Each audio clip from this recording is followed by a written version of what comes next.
We are pleased to be back in Kenya following a successful and fruitful visit to China.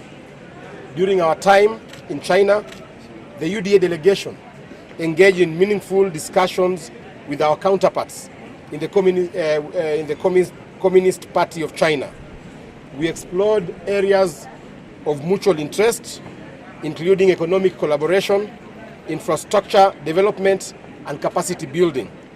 The insights and experiences we garnered will undoubtedly strengthen our bilateral ties and continue to contribute to the strong ties between Kenya and China.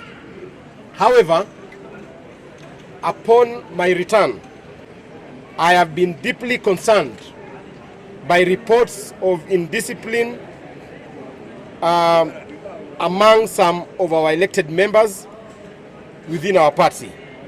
It has come to my attention that certain individuals have shown blatant disrespect to the party leadership, including the presidency.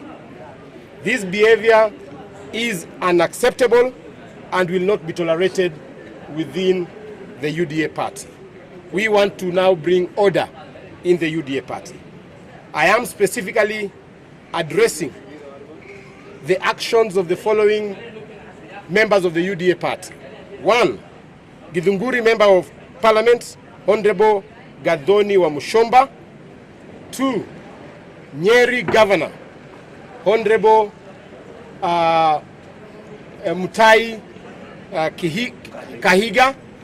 Kapsaret Member of Parliament, Honorable Oscar Sudi, and a host of MCAs who will be calling them for disciplinary measures at the party.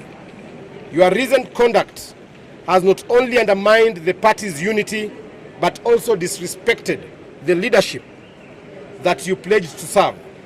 Let this be a stern warning. Desist from such actions immediately. And we are saying that should this behavior continue, the party will take disciplinary action against the above mentioned members.